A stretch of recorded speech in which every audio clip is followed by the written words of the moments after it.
তো যখন আমরা ল্যান্ড করি ঢাকায়, তখন একটা পরিচিত দৃশ্য দেখা যায়। এই দৃশ্য বাংলাদেশের অন্য কোনো জায়গায় দেখা যায় না। পার পাবে না ইনশাআল্লাহ। কোন মাজলুমের চোখের প্রাণী বৃথা যাবে না, কারণ কিয়ামতের দিন আছে।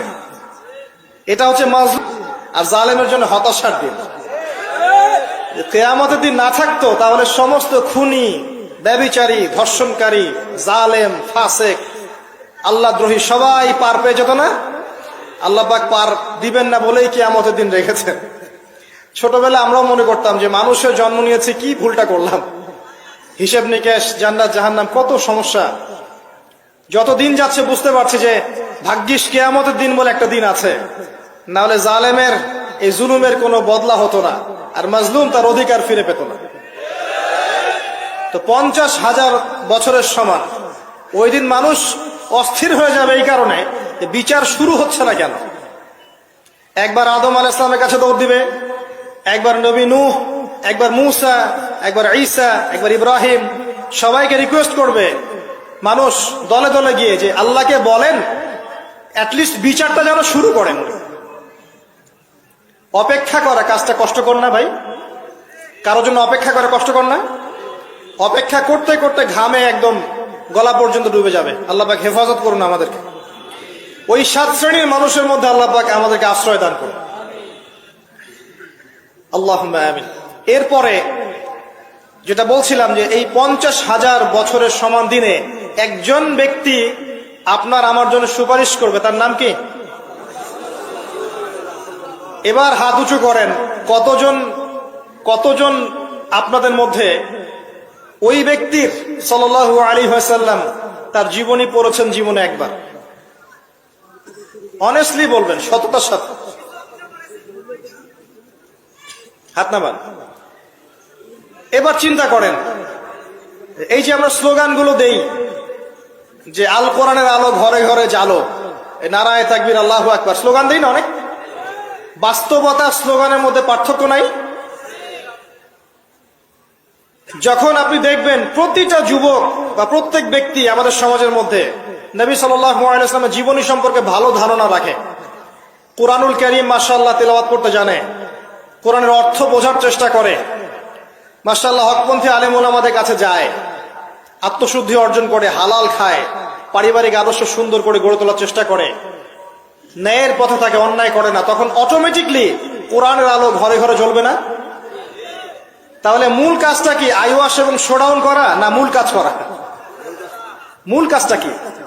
আমরা কিন্তু মূল কাজটা করতে চাচ্ছি না, বা মূল কাজটাকে আমরা ততটা গুরুত্ব দিচ্ছি না যতটা যৌগিক বিষয়গুলোকে গুরুত্ব দিচ্ছি।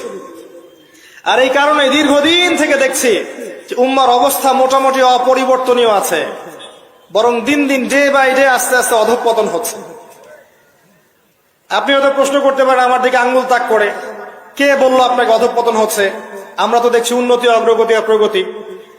আমি বিনয়ের সাথে বলবো আর 10টা থেকে 20টা বছর অপেক্ষা করেন। 5 বছর আগে বিনয়ের সাথে বলেছিলাম যে 10 বছর অপেক্ষা করেন, কাগজের টাকা বলে কিছু থাকবে না। আস্তে আস্তে সোসাইটি ওইদিকে যাবে, এবং এগুলো কোনোটাই অ্যাক্সিডেন্টলি অটোমেটিকলি হচ্ছে না, এর পিছনে একটা মাস্টার মাইন্ড কাজ করছে। পুরো বিশ্বের পিছনে একটা মাস্টার মাইন্ড কাজ করছে। একটা সভ্যতা চাচ্ছে সারা বিশ্বের মানুষ ওর দাস হয়ে থাক, এবং তাদের এক একটা এজেন্ডা আস্তে আস্তে বাস্তবায়িত হচ্ছে। এবং মাশাআল্লাহ আমরাও হালুয়া রুটি এবং সেমাই খাচ্ছি, মাশাআল্লাহ আমরাও খাচ্ছি খোরমা, জিলাপি, হালুয়া, রুটি, সেমাই, এগুলো আমরাও খেয়ে যাচ্ছি মাশাআল্লাহ। আল্লাহ পাক আমাদের হৃদয়ের চোখগুলো যেন খুলে দেন, আল্লাহুম্মা আমিন। ক্যাশলেস সোসাইটি চায় তারা, ক্যাশলেস সোসাইটি, মানে সোসাইটির মধ্যে কোনো ক্যাশ থাকবে না, ডিজিট থাকবে, খালি ডিজিট। খালি কলা কিনবেন, আপনি 40 ডিজিট পাস করে দিবেন। কলাওয়ালা 40 ডিজিট পেল, ওর দরকার এখন ধরেন মাছ, ও 40 ডিজিটের মাছ কিনবে। মাছওয়ালার দরকার মনে করেন চাল, ও 40 ডিজিটের চাল কিনবে। ডিজিট ঘুরবে, খালি সংখ্যা খালি ঘুরতে থাকবে হাত থেকে হাত। এমন একটা মানি আপনাদেরকে দিবে, এমন একটা মুদ্রা দিবে আপনাদেরকে, যে মুদ্রা ধরতেও পারবেন না, পকেটেও রাখতে পারবেন না। এখন তো ধরতে পারেন, পকেটে রাখতে পারেন, একটা সময় আসবে মুদ্রা ধরতেও পারবেন না, পকেটেও রাখতে পারবেন না। এবং এগুলোর মান তারা নিয়ন্ত্রণ করবে। যখন দেখবে যে আপনার মধ্যে তাওহীদ বেশি আছে, ইসলামের চেতনা বেশি আছে, দ্বীনের ফিকির বেশি, ইসলাম ইসলাম করছেন, আপনার মান কমে যাবে টাকা। যদি দেখে আপনার মধ্যে দাসত্ব আছে, ওরা যা বলছে আপনি সামিআনা ওয়া আতা'না বলছেন, ইয়েস স্যার করছেন, আপনি উন্নতি, অগ্রগতি, প্রগতি পাবেন। হ্যাঁ, যারা এগুলো লঞ্চ করছে তারা আবার তাদের সম্পত্তিগুলোকে গোল্ড এবং সিলভারে কনভার্ট করছে অলরেডি। দেখেন বড় বড় ওদের ব্যাংকগুলোকে দেখেন, সব গোল্ড এবং সিলভারে কনভার্ট করছে। ওই ইসরায়েলের দিকে তাকিয়ে দেখেন, ও তার সমস্ত সম্পত্তিগুলোকে, বেশিরভাগ সম্পত্তিগুলোকেই সাস্টেইনেবল গোল্ডে কনভার্ট করছে। ও আমাদের মতো বোকা নয়। শোনেন কেমন বোকা নয়, বিগত 70 বছরে মুসলিমদের নাকের ডগার উপরে বসে চারটা যুদ্ধে মুসলিমদেরকে পরাজিত করে দিয়েছে ইসরায়েল। বিগত 70 বছরে ওরা প্রথমে ব্রিটেন, তারপরে আমেরিকার হাত ধরে বিশ্বের এমন একটা জায়গায় এসেছে যে এই জায়গা থেকে তারা বিশ্বের পলিটিক্স, ইকোনমিক্স, মিডিয়া, প্রযুক্তি, ফাইন্যান্স সব নিয়ন্ত্রণ করার শক্তি অর্জন করেছে অলরেডি। আপনি ভাবছেন করবে? অনেকে মনে করে এটা ভবিষ্যৎ বক্তা মনে হয়। আমি বলছি যে বর্তমান সম্পর্কে আপনি খবর রাখেন না বলেই বর্তমানকে আপনার ভবিষ্যৎ মনে হচ্ছে। এটা বর্তমান, এটা ভবিষ্যৎ না। ভবিষ্যতে তো সে সারা বিশ্বকে রুল করবে ইনশাআল্লাহ তাআলা। না হলে তো সে মাসিহুদ দাজ্জালের ফলোয়ারই হতে পারবে না। আর দাজ্জাল তো সারা বিশ্বকে শাসন করবে এবং তাকে ফলো করবে জিউসরাই। তবে হ্যাঁ, এটা আমরা জানি কোরআন এবং হাদিস থেকে আলহামদুলিল্লাহ যে ওদের এই দমন, পীড়ন, জুলুম এবং শাসনটা চিরস্থায়ী হবে না ইনশাআল্লাহ। এটা একটা সাময়িক সময় জুড়ে থাকবে, এরপরে আল্লাহ পাক পৃথিবী থেকে এটাকে সরিয়ে দিবেন ইনশাআল্লাহ। কিভাবে সরাবেন? ওই যে লোহিত সাগরে আল্লাহ পাক যেমন করে বনু ইসরায়েলকে ধাওয়া করছিল ফেরাউনের বাহিনী, মনে আছে? লোহিত সাগরে আল্লাহ পাক ফেরাউনের বাহিনীকে একত্রিত করেছেন, ডুবিয়ে দিয়েছেন, দেন নাই? আল্লাহ পাক সেম সুন্নাহ অ্যাপ্লাই করেছেন প্যালেস্টাইনের ক্ষেত্রে। আল্লাহ পাক সমস্ত জালেমদেরকে ওখানে একত্রিত করেছেন ধ্বংস করার জন্য। সেম সুন্নাহ, এটা হবে ইনশাআল্লাহ আযজা ওয়া জাল। আমরা জানি এটা সরে যাবে পৃথিবী থেকে। তারপরে এমন একটা যুগ আসবে যে যুগে ইনশাআল্লাহ আযজা ওয়া জাল একজন নবী সারা বিশ্ব পরিচালনা করবেন। একজন নবী, তার নাম ঈসা ইবনে মারইয়াম, এবং তার অনেক আগেই আমাদের ইমাম আল মাহদি তিনি ইন্তেকাল করবেন।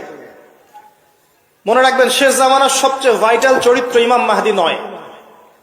শেষ জামানার সবচেয়ে ভাইটাল চরিত্র হচ্ছে ঈসা ইবনে মারইয়াম। ঈসা ইবনে মারইয়াম সবচেয়ে ভাইটাল চরিত্র, কারণ তিনি জেরুজালেম থেকে সারা ওয়ার্ল্ডে ইসলামী খেলাফা কায়েম করবেন। এবং 40 বছর, এই 40 সংখ্যা এক্স্যাক্টলি 40 না আরো বেশি আল্লাহ ভালো জানেন, পৃথিবী জুড়ে ইসলামের অনুশাসন বজায় থাকবে ইনশাআল্লাহ। একটা কাঁচা বাড়ি, একটা পাকা বাড়ি আপনি পাবেন না যেখানে আল্লাহর কালিমা প্রবেশ করবে না, জুলুম বলে কিছু থাকবে না ইনশাআল্লাহ। যা দেখছেন আপনি এখন ওয়ার্ল্ড ওয়াইড যে দাপট, দেখে মনে হচ্ছে বিশ্ব এদের কোনো অস্তিত্বই বিশ্বে থাকবে না। এখন সারা বিশ্বের দিকে তাকিয়ে আপনার কাছে মনে হচ্ছে মাশাআল্লাহ, NATO, United Nations, world bank, এটা সেটা, বিশ্ব যে কি হচ্ছে সারাদিন। শুক্র গ্রহ আমার, একজন বলছে না শুক্র গ্রহ আমার, একজন মিসাইল তৈরি করছে, আর একজন প্রতিরক্ষা ব্যবস্থা করছে। ওয়ার্ল্ড অ্যাফেয়ার্স পড়লে মনে হয় যে ওয়ার্ল্ডটা এদেরই, কিন্তু আল্লাহ রাসূল সাল্লাল্লাহু আলাইহি ওয়াসাল্লাম বলছেন যে বিশ্বটা আস্তে আস্তে আস্তে আস্তে তার ধ্বংসের দিকে যাচ্ছে। এইটা চিরস্থায়ী হবে না, এবং একে অপরের সাথে কলিউশন করে এরা শেষ হয়ে যাবে। মুসলিমদের উপর দমন পীড়ন যেমন বাড়বে, ঠিক একইভাবে আল্লাহ রাব্বুল আলামিন মুহাম্মদ সাল্লাল্লাহু আলাইহি ওয়াসাল্লামের বংশধরদের মধ্য থেকে একজন ইমামকে বের করে নিয়ে আসবেন। তিনি ইনশাআল্লাহ আযজা ওয়া জাল মুসলিমদেরকে নিয়ে এই জুলুমের বিরুদ্ধে দাঁড়িয়ে যাবেন। পরে যখন মাসিহুদ দাজ্জাল বের হবে, তাকে তিনি হত্যা করতে পারবেন না, কারণ তাকে এত বেশি ক্ষমতা দেওয়া হবে যে মুসলিমরা তার সাথে পেরে উঠবে না। তখন আল্লাহ পাক ঈসা ইবনে মারইয়ামকে পাঠাবেন, সবচেয়ে ভাইটাল ক্যারেক্টার, এবং তিনি এই প্যালেস্টাইনের বাবে লুদ নামক জায়গায় মাসিহুদ দাজ্জালকে হত্যা করবেন ইনশাআল্লাহ আযজা ওয়া জাল। আমাদেরকে বিশ্ব নেতারা এখন বোঝায় যে বিশ্বের শেষ নাই, এই পৃথিবী জয় করার পর আমরা মঙ্গলে গিয়ে থাকবো, তারপর শুক্রে, তারপর শনিতে, তারপর বৃহস্পতিতে, তাই না? মাইন্ডসেটটা এমন তৈরি করেছে না? কিন্তু বাস্তবতা হচ্ছে এই মহাবিশ্বই ধ্বংস হয়ে যাবে। এই পৃথিবী তো ধ্বংস হবেই, মহাবিশ্ব ধ্বংস হয়ে যাবে। তবে পৃথিবী ধ্বংসের আগে আল্লাহ পাক ঈসা ইবনে মারইয়ামের হাতে সারা বিশ্বে ইসলামী খেলাফা কায়েম করবেন ইনশাআল্লাহ। মাঝখানে একটা সময় আপনাকে পার করতে হবে। কত বছর? ননসেন্স প্রশ্ন, যে ভাই কত বছর, 100, 200, 500, আল্লাহ ভালো জানেন, আমরা জানি না এবং জানার কথাও না। কেউ যদি বলে এত সাল, সে নিশ্চিত কাযযাব, একজন মিথ্যাবাদী। এবং এটা একটা অহেতুক কথা, এত সাল, এত বছর পর, এটা আমরা বলতে পারবো না। কিন্তু এতটুকু বলতে পারবো যে পৃথিবী চিরদিন এভাবে থাকবে না। ওয়ার্ল্ডে এখন যা দেখছেন এগুলো চিরস্থায়ী হবে না। আস্তে আস্তে আস্তে আস্তে রাত যত গভীর হবে, ভোর তত কাছাকাছি আসবে। এবং এই পুরো বৈশ্বিক জুলুম, ফাসাদ, আপনার জেনা, আপনার পর্নোগ্রাফি, আপনার মাদক, সুদ, জুলুম, অত্যাচারের মধ্যেও দেখবেন প্রত্যেকটা জায়গায় জায়গায় আল্লাহ পাক কিছু না কিছু আল্লাহর বান্দাকে রেখে দিবেন। এবং আমার বিশ্বাস তাদের বেশিরভাগই হবে যুবক শ্রেণী। এটা আমার মত, আল্লাহ ভালো জানেন, আমার মনে হয় যে বেশিরভাগই হবেন যুব সমাজ। এবং আমার কাছে একটা দলিল আছে কেন মনে হয়। কারণ আসহাবুল কাহফ যারা ছিলেন তারা যুবক ছিলেন। প্রত্যেক যুগে যুগে আসহাবুল কাহফ থাকবেন ইনশাআল্লাহ তাআলা। তাদের হাতেই আল্লাহ পাক ইনশাআল্লাহ তাআলা এই দিনটাকে আমানত হিসেবে রাখবেন। উলামায়ে কেরাম তাদেরকে এগিয়ে নিয়ে যাবে। আস্তে আস্তে দেখবেন পরবর্তী জেনারেশনের পতাকা তারা বহন করবে ইনশাআল্লাহ। এখন যে কথাগুলো বলতে এতগুলো কথা বললাম, যে যখন আল্লাহ পাক মহাবিশ্ব সৃষ্টি করেছেন 6 দিনে, তখন মানুষের কোনো অস্তিত্ব ছিল না। ছিল? কোনো অস্তিত্ব ছিল না, মানুষের অস্তিত্বই ছিল না। সূরা দাহর পড়েন 1 নম্বর আয়াত, আল্লাহ পাক বলছেন হাল আতা আলাল ইনসান হিনুম মিনাদ দাহরি লাম ইয়াকুন শাইআন মাযকুরা। মানুষের উপর একটা সময় চলে গেছে যখন মানুষ কোনো আলোচ্য বিষয় ছিল না। এখন সারা ওয়ার্ল্ডের দিকে তাকালে মনে হয় যে মানুষই সবকিছু, তাই না? অথচ মানুষের বাইরে যে একটা জাতি আছে, জিন জাতি, এটাকে বিশ্বাসই করে না মানুষ। মানুষের আশপাশে ঘুরছে ফেরেশতারা, মানুষ বিশ্বাসই করে না। আল্লাহ পাক আছেন আরশে আজিমে, তার উপরে, মানুষ বিশ্বাসই করে না যে আল্লাহ বলে কেউ আছে। মানুষ মনে করে বিগ ব্যাং থেকে সব সৃষ্টি হয়েছে। হ্যাঁ, অনেক মানুষ মনে করে যে আল্লাহ বলতে কেউ নাই, সবকিছু বিগ ব্যাং থেকে সৃষ্টি হয়েছে। অথচ আল্লাহ পাক কোরআনে বলেছেন আওয়ালাম ইয়ারাল্লাযীনা কাফারু, সূরা আম্বিয়া 30 নম্বর আয়াত, আন্নাস সামাওয়াতি ওয়াল আরদু কানাতা রাতকান ফাফাতাকনাহুমা। কাফেররা কি লক্ষ্য করে দেখে না এই মহাবিশ্ব এবং পৃথিবী একটা বিন্দুর মধ্যে ছিল, আমি এটাকে পৃথক করে দিয়েছি, পার্থক্য করে দিয়েছি। ওয়াজআলনা মিনাল মাই কুল্লা শাইইন হাই, প্রত্যেক জীবন্ত প্রাণীকে সৃষ্টি করেছি পানি দ্বারা। আফালা ইউমিনুন, এরপরেও কি তারা বিশ্বাস করবে না? যারা সায়েন্সের ছাত্র, নিউক্লিয়াস সম্পর্কে পড়ে দেখেন, সাইটোপ্লাজম সম্পর্কে পড়ে দেখেন, ওখানে কতটুকু পানি আছে, কত অংশ পানি আছে। আল কোরআন বৈজ্ঞানিক, সম্পূর্ণ বৈজ্ঞানিক, কিন্তু বিজ্ঞান কোরআনিক হতেই হবে জরুরি না। বিজ্ঞানের কোনটা সত্য কোনটা মিথ্যা এটা কোরআন দিয়ে মানদণ্ড হিসেবে যাচাই করা যাবে। কোরআনের কোনটা সত্য কোনটা মিথ্যা এটা বিজ্ঞান দিয়ে যাচাই করা যাবে না। আল্লাহ পাক সৃষ্টি করেছেন, এরপরে মানুষকে সৃষ্টি করে একা ছেড়ে দেননি। আল্লাহ পাক প্রথমে নাম শিখিয়েছেন, সমস্ত জ্ঞান শিখিয়েছেন কাকে? আদম আলাইহিস সালামকে। ওয়াল্লামা আদামাল আসমা কুল্লাহা, মহাবিশ্বের সমস্ত নাম আমি আদমকে শিখিয়েছি। সুবহানাল্লাহ। আমাদের পিতা আদম আলাইহিস সালামের ডিএনএ এর মধ্যে জ্ঞান ছিল, সমস্ত জ্ঞান ছিল যা আল্লাহ পাক শিখিয়েছেন। বাই ডিএনএ আমাদের মধ্যে জ্ঞানগুলো এসেছে, এমনি এমনি আসেনি। মানুষ একটা বুদ্ধিবৃত্তিক প্রাণী না? অটোমেটিকলি কি মানুষ জ্ঞান শিখে ফেলেছে? আল্লাহ এই জ্ঞান আদম আলাইহিস সালামকে শিখিয়েছেন, তার বংশধরদের মধ্যে জ্ঞান ছড়িয়ে পড়েছে। এরপর আল্লাহ পাক জান্নাতে রেখেছেন, শর্ত দিয়েছেন কি? ওয়ালা তাকরাবু ওয়ালা তাকরাবা হাযিহিশ শাজারা, তোমরা দুজন এই গাছের কাছে যাবে না। পরীক্ষা, গাছটার নাম কি? এটা হচ্ছে ওই প্রশ্নের মতো ঈসা আলাইহিস সালাম কবে আসবেন। গাছটার নাম কি? এটা ওই প্রশ্নের মতো যে দাজ্জালের আসল নাম কি হবে, ইমাম মাহদী কত সালে আসবেন। এগুলো ওই প্রশ্নের মতো যে ওই গাছটার নাম কি ছিল। প্রয়োজন নাই গাছের নামের আমার। গাছটা ছিল একটা টেস্ট, পরীক্ষা। গাছের কাছেও যেও না, চলে গেলেন। কার প্ররোচনা চলে গেলেন? ইবলিস। তার নাম কি? ইবলিস। আচ্ছা, ইবলিস আমল করতো না? ইবলিস ফেরেশতাদের সর্দার ছিল না? কি কারণে আল্লাহ পাক তাকে বহিষ্কার করলেন? অহংকার, রাইট। আবা ওয়াস্তাকবারা, সিজদা করি নাই। খলাকতানি মিন নার ওয়া খলাকতাহু মিন তিন, আমাকে সৃষ্টি করেছেন কি দিয়ে?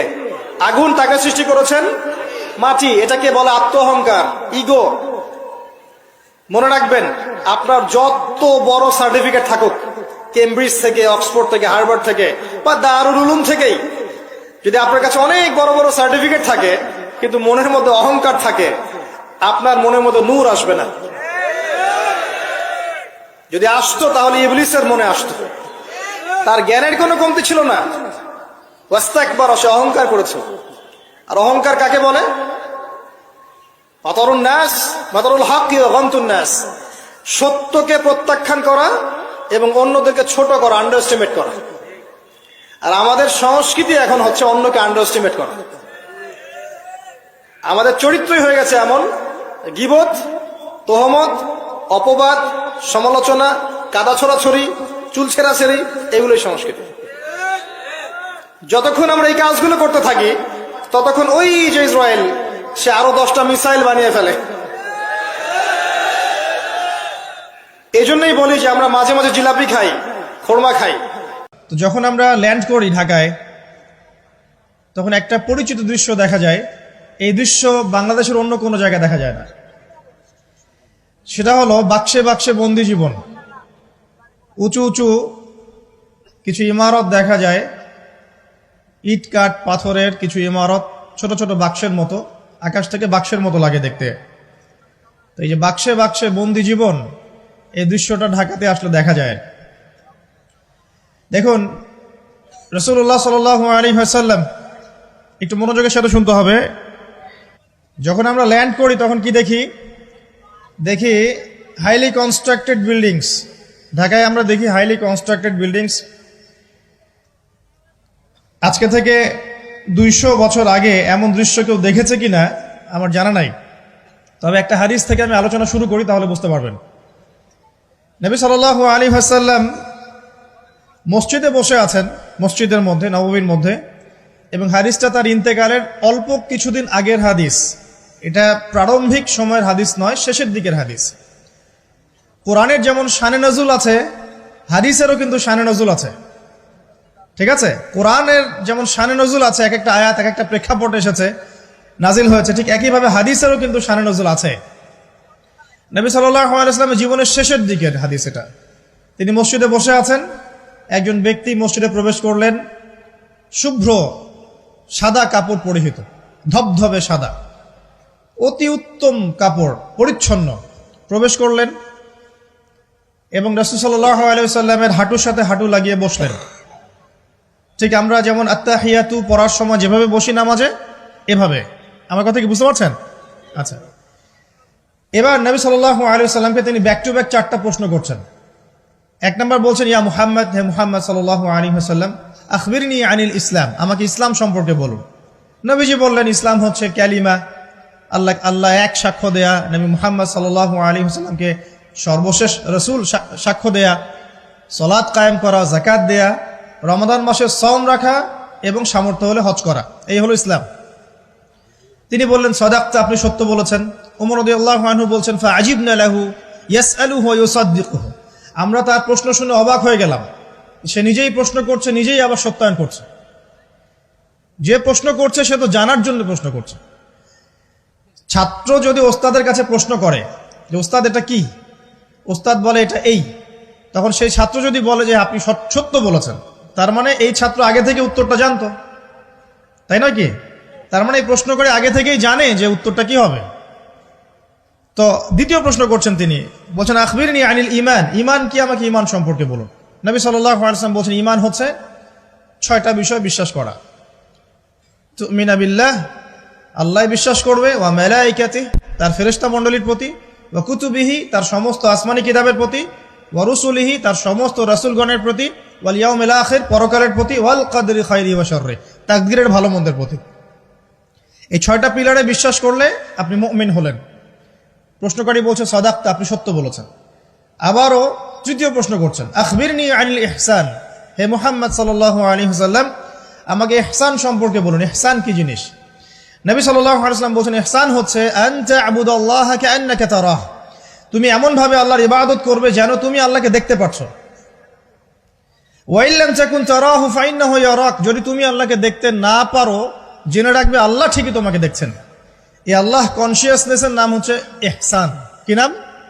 ইহসান। ইসলামের ভিত্তি পেলাম 5টা, ইমানের কয়টা পেলাম? 6টা। আর ইহসানের ব্যাখ্যা কি পেলাম? আল্লাহ কনসিয়াসনেস, মানে আল্লাহকে হাজির নাজির জেনে ইবাদত করা।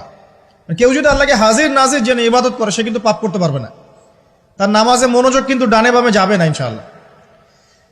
তো তিনি বললেন সত্য বলেছেন আপনি। এবার চতুর্থ প্রশ্ন করছেন তিনি যে আখবিরনি আনিস সাআ, আমাকে কিয়ামত সম্পর্কে বলুন, কিয়ামত কবে হবে? তখন নবী সাল্লাল্লাহু আলাইহি ওয়াসাল্লাম বলছেন মাল মাসউলু আনহা বিআ'লামা মিনাস সাইল, এই বিষয়ে প্রশ্নকারীর চেয়ে উত্তরদাতার জ্ঞান বেশি নয়। এই বিষয়ে প্রশ্নকারীর চাইতে উত্তরদাতার জ্ঞান বেশি নয়, মানে কেউই জানে না কিয়ামত এক্স্যাক্টলি কবে হবে। তখন প্রশ্নকারী থেমে যাচ্ছেন না, প্রশ্নকারী আবার প্রশ্ন করছেন, 5 নম্বর প্রশ্ন, যে ফাখবিরনি আন আমারাতিহা, তাহলে আমাকে কিছু আলামত বলেন কিয়ামতে কিছু আলামত বলেন। নবী সাল্লাল্লাহু আলাইহি ওয়াসাল্লাম অনেক আলামত বলতে পারতেন কিন্তু, এবং তিনি বলেছেনও, সারা জীবনে তিনি অসংখ্য আলামত বলেছেন। এবং আলামতগুলোকে 2 ভাগে ভাগ করা যায়, এগুলো বড় এবং কিছুগুলো হচ্ছে ছোট। যদিও বা সবগুলোই আলামত, তবে এটা হচ্ছে ফিকহের বিষয়, উসুলের বিষয়ের মধ্যে আমরা নিয়ে আসতে পারি যে বড় ছোট ভাগ করা যাচ্ছে, আলেম ওলামারা ভাগ করছেন। যাই হোক, 10টা বড় বড় আলামতের কথা বলা হয়েছে। এই 10টা না আসা পর্যন্ত কিয়ামত হবে না। মসিহুদ দাজ্জালের আগমন, নবী ঈসা ইবনে মারইয়ামের আগমন, ইয়াজুজ আর মাজুজ, দাব্বাতুল আরদ, জমিন থেকে প্রাণী বের হবে, ইয়েমেনের আগুন, 3টা বড় বড় ভূমিকম্প, পশ্চিম দিক থেকে সূর্যোদয়, এরকম 10টা আলামত বলা হয়েছে। এগুলো না হওয়া পর্যন্ত কিয়ামত হবে না। এগুলো এখনো হয়নি, এগুলোর কোনোটাই এখনো আসেনি। এগুলো বাদ দিয়ে যেগুলো আলামত সুগরা আমরা বলছি, ছোট ছোট, এগুলোর ম্যাক্সিমাম প্রায় 99% আমরা এখন দেখতে পারি। তবে দেখার জন্য চোখ লাগবে, আর চোখ বলতে শুধু বাইরের চোখকে বোঝাচ্ছি না, হৃদয়ের কলবের কি লাগবে? চোখ লাগবে। আমি আপনার কলবের চোখ দিয়ে আপনাকে শহরটাকে চেনাচ্ছি। আপনার এই হাদিসে নবী সাল্লাল্লাহু আলাইহি ওয়াসাল্লাম অনেকগুলো আলামত না বলে মাত্র 2টো আলামত বলেছেন। কয়টা? মাত্র 2টো। আমি বলছি জীবনের শেষের দিকের হাদিস, শেষ সময় তো আমরা বেশি নসিহত করতে যাবো, তাই না? মনে করেন আপনার পিতা মৃত্যুশয্যায়, আল্লাহ না করুক, এখন তিনি আপনাকে ওসিয়ত করছেন যে বাবা এইটা করবা না, মায়ের যত্ন নিও, বোনদের যত্ন নিও, ইত্যাদি ইত্যাদি। তখন তার ওসিয়তগুলোকে আপনি কত গুরুত্বের সাথে গ্রহণ করবেন, এবং সেই সময় যত ইম্পর্টেন্ট কথা থাকবে সেগুলোই তো মানুষ বলবে, তাই নয় কি? সবচেয়ে ইম্পর্টেন্ট কথাগুলোই মানুষ বলবে। তো নবী সাল্লাল্লাহু আলাইহি ওয়াসাল্লাম এদিকে এসে মাত্র 2টো সাইনের কথা বলছেন। তার মধ্যে একটা হচ্ছে, ভালো করে শোনেন, তার মধ্যে একটা হচ্ছে আনতালিদাল আমাতু রাব্বাতুহা, যখন তুমি দেখবে, প্রশ্নকারীকে বলছে, যখন তুমি দেখবে যে দাসী তার মনিবকে জন্ম দিচ্ছে, দাসী তার মনিবকে জন্ম দিচ্ছে, মানে দাসী কিভাবে মনিবকে জন্ম দিতে পারে? দাসী কি মনিবকে জন্ম দিতে পারে? উত্তর, এখানে 3টা ব্যাখ্যা হতে পারে। কয়টা ব্যাখ্যা? 3টা। এছাড়াও আরো ব্যাখ্যা হতে পারে, হয়তো আল্লাহ পাক সেটা আমাদের জেহেনে হয়তো এখনো দেন নাই, হয়তো এমন কেউ আসবে পরবর্তী জেনারেশন, তারা হয়তো আরো ব্যাখ্যা করতে পারবে। তবে 3টা ব্যাখ্যা এখন পাওয়া যায়। 1 নাম্বার, দাসী তার মনিবকে জন্ম দিবে অর্থ হচ্ছে পিতা মাতার সাথে দাস দাসীর মতো আচরণ করা হবে। এবং এটাও কিন্তু কিয়ামতের আগের একটা বড় নিদর্শন যে পিতা মাতার সাথে দাস দাসীর মতো আচরণ করা হবে। এবং যেটা এখন হচ্ছে, আমরা দেখছি পিতা মাতার অধিকার তারা পাচ্ছে না, সন্তানদের হাতে নির্যাতনের শিকার হচ্ছে, বৃদ্ধাশ্রমে থাকতে হচ্ছে। সারা জীবন যে সন্তানকে বড় করলো, আজকে সেই সন্তান তার ওই যে কাফনের টাকা পর্যন্ত দিতে যাচ্ছে না, মারা গেছে লাশটা পর্যন্ত নিতে আসে না, এমন হচ্ছে না? এবং বস্তুবাদী শহরগুলোতে তো এটা বেশি, আর আমাদের শহরটা বস্তুবাদী না। তো আমাদের শহরে মানুষ বস্তুবাদী না? মানুষ বস্তুবাদী, কেউ অন্যের দিকে তাকানোর সময় নাই। এটা বোঝার জন্য আপনাকে ফ্লাইওভারে উঠতে হবে। ফ্লাইওভারে উঠে দাঁড়িয়ে থাকেন, দেখেন মানুষ ছুটছে নিজের চরকায় তেল দেওয়ার জন্য, কারো দিকে তাকানোর সময় নাই। এই সকাল থেকে শুরু হয়, রাত একদম 3টা-4টা পর্যন্ত এটা চলছে, সারাদিন 24/7। উদ্দেশ্য কি? দুনিয়া। অল্প কিছু মানুষের বাইরে আছে যাদের উদ্দেশ্য আখেরাত, বেশিরভাগের উদ্দেশ্য কি? দুনিয়া। বাড়ি, গাড়ি, টাকা, জমি জমা, স্ট্যাটাস, দ্যাটস অল। মানে মানুষের এই কনসেপ্টটাকে বলা হয় মেটেরিয়ালিজম। কি বলে?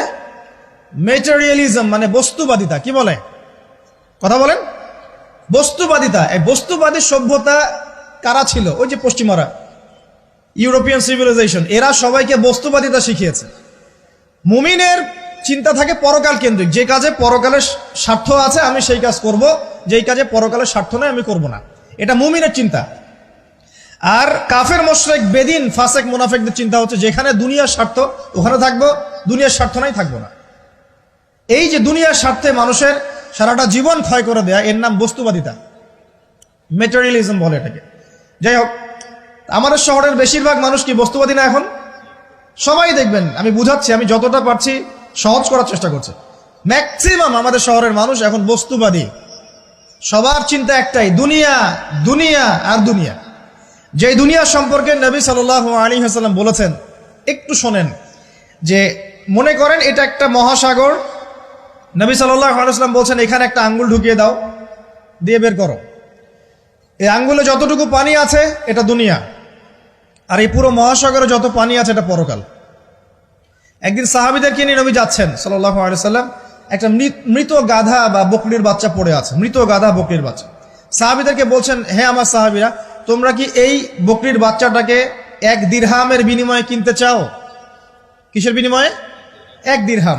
দিরহাম কি জিনিস সেটা পরে বোঝাবো ইনশাআল্লাহ, ওইগুলো এখন বুঝবেন না। দিরহাম কি জিনিস ওটা পরে বুঝবেন। দিরহাম থাকলে আর রিজার্ভ কমতো না। দিরহাম থাকতো যদি কোনো কান্ট্রি, রিজার্ভ আর কমতো না। রিজার্ভ কমে ডলারের ভিত্তিতে, আর ডলার হচ্ছে এখন সারা ওয়ার্ল্ডের ডমিনেটিং কারেন্সি, ওটাকে হার্ড কারেন্সি বলে। মানে আপনি তেল কিনতে চান, 1 কোটি টাকা ব্রিফকেসে নিয়ে আমাদের আবু ধাবিতে চলে যান, গিয়ে শেখদেরকে বলেন যে আমাকে 1 কোটি টাকার তেল দেন, 1 ফোঁটাও তেল দিবেন আপনাকে, দিবে না। যতক্ষণ আপনি ওই টাকাটাকে ডলারে কনভার্ট করবেন তারপর দিবেন, আপনাকে তখন সুন্দর মতো তেল দিবে। এই dollar petrol, dollar petrol, petrol ছাড়া ডলার এক্সচেঞ্জ নাই। এটা হচ্ছে পেট্রো ডলার মনিটরিং সিস্টেম। এবং এটা নিয়ে কথা বললে আবার এক শ্রেণীর ঘুমটাওয়ালা শায়েখ আছে, বলবে খারেজি হয়ে গেছে। যাই হোক, এটা একটা জুলুম। কিরকম জুলুম? যে আপনি আপনার ইকোনমিক পুরো ব্যালেন্সটাকে ডলারের মানদণ্ডে যাচাই করতে হবে। আপনি যতই সমৃদ্ধশালী হন না কেন, আপনি ওই হার্ড কারেন্সিকে টেক্কা দিতে পারবেন না। আপনার কাছে গোল্ড আছে, মনে করেন সোনা, এখন সোনাটাকে আপনি যে ভাঙাবেন, ভাঙিয়ে যে মানে কান্ট্রির অন্যান্য ডেভেলপমেন্টের কাজে লাগাবেন, তার জন্য ডলারের সিঁড়ি পার হয়ে যেতে হবে আপনাকে। অথচ এই দিনার এবং দিরহাম রাসূল সাল্লাল্লাহু আলাইহি ওয়াসাল্লামের যুগের কারেন্সি ছিল, দিনার দিরহাম, যার ইন্ট্রিনসিক ভ্যালু বা অন্তর্নিহিত মান কখনো কমে যাবে না। দেখাচ্ছি, দাঁড়ান, আমি এমনি এমনি করে কথা বলি না। আসহাবুল কাহফ কত বছর ঘুমিয়েছিলেন বলেন? 309 বছর। 309 বছর। পকেটের মধ্যে কিছু কয়েন ছিল, সোনার আর রূপার কয়েন। এই এলাকা ছেড়ে চলে গেছে, গুহার মধ্যে ঘুমিয়েছে, রাত কাটাবে, আল্লাহ পাক ঘুম পাড়িয়ে রেখেছেন 309 বছর। 309 বছর ঘুম থেকে ওঠার পর তারা বলছে, কেম লাবিস্তুম, তোমরা কতদিন ঘুমিয়েছো? একজন বলছে লাবিস না ইয়াওমান আও বা'দা ইয়াওম, একদিন ঘুমিয়েছি বা একদিনের কিছু অংশ ঘুমিয়েছি। ঠিক আছে, ঘুম থেকে উঠেছে, এখন ক্ষুধার্ত আমরা, যাও এই মুদ্রাগুলো নিয়ে বাজারে যাও, বাজারে গিয়ে দেখো ফালইয়ানজুর আইয়ুহা আসকা তুআমা, খেয়াল করে দেখো কোন খাবারটা উত্তম পবিত্র, ওটা নিয়ে আসো। তো 309 বছর একটা মুদ্রা নিয়ে ঘুমানোর পরেও মুদ্রার মান কমে যায়নি। ওই টাকা দিয়ে ঠিকই রুটি কেনা গেছে। কারণ আপনি আপনার কারেন্সিগুলো নিয়ে 309 বছর ঘুমানো লাগবে না, আপনি 10 বছর ঘুমান। 10 লাখ টাকা নিয়ে 10 বছর ঘুমান। 10 লাখ টাকার মান যদি 9 লাখ টাকায় না নেমে আনছে, তাহলে আমি নাম বদলাই ফেলাবো। এখন 1 লাখ, দাঁড়ান, ঠিক বলেন না, দাঁড়ান, বোঝেন আগে। এখন এই যে 1 লাখ টাকার মানটা হারালেন আপনি, 1 লাখ টাকার মানটা আপনি হারিয়ে ফেললেন, তো ওই 1 লাখ টাকা আর্ন করার জন্য আপনাকে শ্রম দিতে হয়নি? আপনার মাথার ঘাম পায়ে ফেলতে হয়েছে না? তাহলে আপনার শ্রমটা গেল কোথায়? তাহলে কেউ আপনার শ্রমটা লুটে পুটে খেয়ে ফেললো। যেহেতু আপনার কারেন্সির মানটা ডলার বেসড, এই কারণে ওই মনিটরিং সিস্টেম যারা চালায় ওরা আপনার এভাবে করে শ্রমটাকে সিজ করে ফেলে দিবে। আর আমি যদি আপনাকে আমার ফার্মে কাজ করাই, কাজ করিয়ে সারাদিন কাজ করানোর পরে আপনাকে কোনো পারিশ্রমিক না দেই, শ্রমের কোনো মূল্য না দেই, আপনি আমাকে জালেম বলবেন না? বলবেন কি না? ঠিক এই কারণে আমরা বলছি এই মনিটরিং সিস্টেমটাই জুলুম। আর নবীজি বলছে দিনারের কথা বলছেন, দিরহামের কথা বলছেন। এটা যদি আপনার পকেটে থাকতো 309 বছর কেন 1000 বছর পর উঠলে ওটার মান সেটাই থাকবে, কমতো না। এই হলো ইসলামিক কারেন্সি। এটা নিয়ে কথা বললে আবার এক শ্রেণীর ঘুমটাওয়ালা শায়েখ আছে, কিছু সত্য কথা ওরা হজম করতে পারে না। তখন দেখা যায় যে একটা ফতোয়া দিবে, এ খারেজি হয়ে গেছে, ফাইজলামি পাইছে আর কি। কে খারেজি একটু বলে নেই। খারেজি আকীদাটা কি আসলে? খারেজি আকীদা হচ্ছে কোনো ব্যক্তি যদি অন্য কোনো মুসলমানকে যদি কবিরা গুনাহ করার কারণে কাফের মনে করে। কথা বোঝেন? আপনি সুদ খেয়েছেন বা ঘুষ খেয়েছেন বা জেনা করেছেন, এগুলো কবিরা গুনাহ। এখন আমি যদি বলি যে সুদ ঘুষ জেনা করার কারণে আপনি কাফের হয়ে গেছেন, আপনাকে হত্যা করা জায়েজ, তাহলে আমি খারেজি। বুঝতে পারছেন কথা? কিন্তু আমি কি কখনো এরকম কোনো কথা বলেছি? এই যে মনিটরিং সিস্টেম নিয়ে কথা বললাম, এর সাথে কবিরা গুনার কি সম্পর্ক আর খাওয়ারিজমের কি সম্পর্ক? আবার কোনো কোনো ক্ষেত্রে দেখা যায় যে পলিটিক্যাল সমালোচনা করলে খারাজি টাইটেল দিয়ে দিবে। ওই যে বললাম আমাদের শেখদের কাছে যান মিডল ইস্টের, গিয়ে আপনি দেন, টাকা দেন, তেল দিবে না, ডলার না দিলে বলবে এই যে এন্টি মিডল ইস্ট কথা বলেছে, অতএব সে খারিজ হয়ে গেছে। আমি আপনাকে একটা এক্সাম্পল দিই, শোনেন, বোঝেন কথাগুলো বোঝেন। ইয়াজিদের নাম শুনেছেন? ইয়াজিদ ভালো শাসক ছিল না খারাপ শাসক ছিল? তার আমলে হুসাইন রাদিয়াল্লাহু আনহু শাহাদাতের ঘটনা ঘটেছে, হাররার যুদ্ধ ঘটেছে, সে মদিনা আক্রমণ করেছে, মক্কাও আক্রমণ করেছিল, ম্যাসাকার করেছে। বহু সাহাবী তার এই শাসন মেনে নেয় নাই। তার মধ্যে একজন হচ্ছে আব্দুল্লাহ বিন জুবাইর রাদিয়াল্লাহু আনহু, জুবাইর ইবনে আওয়াম রাদিয়াল্লাহু আনহু ছেলে। তার অনুসারী অনেক সাহাবী ছিলেন। আর আমাকে বলেন, ইয়াজিদ যখন মক্কা মদিনা আক্রমণ করছিল বা তার সেনাবাহিনীরা যখন ইমাম হুসাইনকে কারবালার প্রান্তরে শাহাদত দিচ্ছে বা আক্রমণ করছে তার সপরিবারে, এখন যে সাহাবীরা তার